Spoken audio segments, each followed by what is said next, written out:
Brian and Jimmy of UB40, welcome to the country first of all, and especially to Anything Goes. Can I ask you, Jimmy, first of all about the formation of the band? Because I think I'm right in saying that prior to 1978, none of the members of the group had any great musical experiences. There was no great musicians involved. We weren't musicians at all. We decided to learn instruments after we decided to be a band. Nobody had really touched instruments before.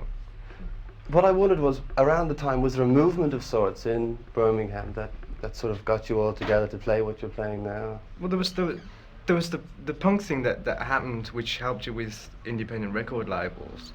So it was like quite feasible. And created a consciousness that, that you don't have to spend 15 years playing guitar to be in a band.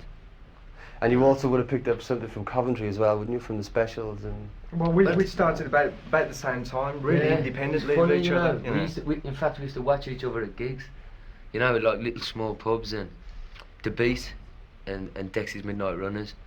We played gigs together, like in pubs and small clubs and that. And so at the time you would have learnt of each other as well, I suppose. Sorry? You would have learnt off each other at the time as well, because all those bands are fairly established at this stage. They were established before we were established, really. They kind of came through before us, in a way. What about the album, the first album, Signing Off? You used what I think is best described as a production technique on that, whereby you simply stopped the song, the melody and the vocal lines. What exactly was that technique? A dub technique. Well, it's something that we've been toying with for quite a while. It's something that we really want to get into. It's something that we're going in the direction of now anyway.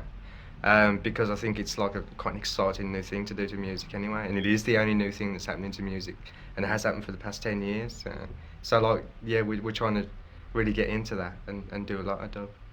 Brian, the band I know have played in America, and I wondered, given the racial lineup, what sort of audiences you attracted when you were over there? Well, it was a very small tour anyway, just not nightclubs and that, and it was all good, It's at the time we went as well. It was also very trendy what we were doing. On a very small level, like the Specials and the Selector had all done their bit in America. So it was really good, but we didn't go down south. We didn't play in the southern states, where I'm sure we will get some aggro. Yeah. Did you play mainly urban areas? Was it cities that you played on the tour? Cities, well, New York, Philadelphia, San Francisco, Boston, LA. It wasn't a big tour at all. We put it on ourselves because we haven't signed a deal in America, so we haven't signed a recording deal yet. In retrospect, how important do you think the independent setup was for you when you got together as a band? In other words, do you think you would have got a deal with any of the existing major companies around about 1978? Oh yeah, look, we were offered like lots of big money advances, but that wasn't all that we wanted, We did want high percentages, which we got, and we got even more now. It's our own record company. It's important to note, I think, that there was a big thing about independent record companies between 76 and 78, where they were going to be the answer to the music business. But I think what has happened really is that those small record companies were only really aspiring big ones, and really it's down to the bands to take control of everything that they do, because they're the ones that are doing it, they're the ones that are being creative, and they're the ones that should get the money for it. If you sign with a large record company, you're lucky if you get 15, 18%. We're getting 70, 80%. And I think that bands like the Specials and UB40 have proved that philosophy does apply and it actually works. Can I talk to you again about Signing Off? Because there was a song called Tyler on that, and I wondered whether or not that was a work of fiction. Or no, it's whether fact. it is true. It's actually nicked out of a newspaper, like almost cut together from different lines out of a newspaper. Because we saw an article, and we thought it was an interesting thing to write a song about, because it's as relevant in England as it is in America. It just happened to be in America, because that was the article that we saw. And really, it's just a newspaper cutting. The whole song is. And you transferred that into lyrics for the song. Yeah, using more or less the same expressions they used in the newspaper. Jimmy, if I can go back once again to 1978, when you formed the band, how politically aware were the group at that time? I think we were quite politically aware at the time. I think we're probably even more politically aware now. I know I'm personally more extreme now than I was at the time, just because I've learnt more. I've seen more countries, and I've realised that it's not just people in England or in Ireland that are having problems. It's people all over the world. So I think we were politically aware at the time there, and we were misfits because of it. Because we had no respect for the work ethic and things like that. You know, so we were very political at the time. Yeah. And recently, or sorry, after 1978 up to now, have you had any problems with the gigs you've played in England from certain right-wing sections in England? No, we've had two gigs really where we've had problems, and that's because I think they have problems at those venues, not that we have problems with our gigs. They have them whatever the gig is.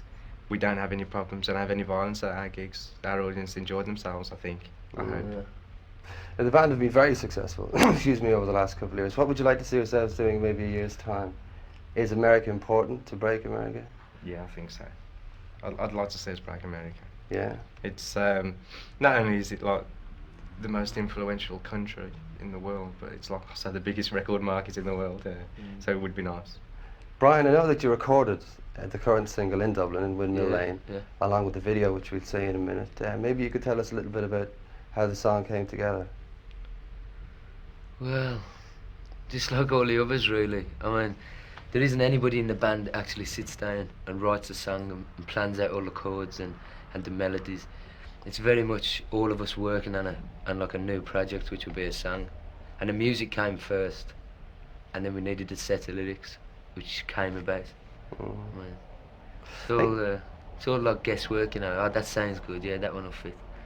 Do you know what I mean? I think in many ways the band are responsible for popularising reggae music. I mean, there have always been reggae bands in England, but UB40 would be the name that a lot of people would associate with reggae in the charts. Was that something that you wanted to do initially as well? Most definitely, yeah. It's like reggae's what we've been brought up on. You know, we sort of were born into multiracial areas of England, and if you wanted to go to a dance, then usually those dances were run by the West Indian community because their music wasn't being played on the radio. And like they were really into getting dances together, you know, getting like sound systems together, and that was the music that you were listening to, you know, just by circumstance you were listening to reggae, and it's something that we love. And I think if it was marketed properly, reggae could be the most popular form of music. You know, it could take over rock and roll or heavy rock or whatever. I think reggae could be really popular, especially with an older audience because it's a very commercial sound. You know, so I would like to popularise reggae if possible. Yeah. Now, I know that you spend a lot of time on the road, playing gigs, and also in the studio writing songs, performing and recording songs. I wonder what sort of music you listen to at the moment that's going to influence what sort of music we'll hear from the band on the next album, for instance. It's all Jamaican stuff, isn't it, really? Yeah, mostly. Retro. We just added a little horn section to the band. Two guys that were already in the band are playing trumpet and trombone. So, me personally, I'm listening to like a lot of soul, like Otis Redding and Aretha Franklin, and you know, big horn sections. Nothing wrong with Nick that. their ideas, you know. But there's also like we always try to keep up with all the imports that are coming from Jamaica, like Roots Radic Band and Lone Ranger and the new toasting, or new generation of toasters. Clint Eastwood, General Sound. People like that, you know, like having a very strong influence over Sly and Robbie, obviously. Yeah, speaking of Sly and Robbie, I would have thought that it would be ideal for UB40 to go to Jamaica, for instance, and to record some work there. I mean, that's something you must have thought about. Yeah, we record abroad anyway, because like Dublin is abroad as far as we're concerned because of tax purposes anyway, you know, because like we save a certain amount of money by recording out of the country. But as far as going to Jamaica is concerned, it'd be very expensive for us to do that at the moment, so maybe in the future, yeah, we probably will go. What about production techniques? Who has produced the last two albums? We do it ourselves. And is there anybody in particular that you would like to use, we'd say, for the third album? Or the fourth album, given the Dove LP? I think we always want to do it ourselves, don't we? It's something we really want to learn about. I mean, you only learn through experience by actually doing it. So I think we will produce ourselves always. But I mean, there's lots of guys. You know, if we had to have somebody, there's a good few guys who choose like Scientist, Oh yeah, definitely. Lee Pelly. Sly and Robbie, maybe? Yeah, Sly and Robbie, yeah. It'd be interesting. They buy our records, by the way. Did they? Guys. Yeah. We met up with them in Paris. And they like There's the a big band. turn on, yeah. You know, you know, look, we've always bought their records and held them really highly. And then they turn around and say, oh yeah, we got this record. We got your record 10 in 1. Yeah. Which was really funny.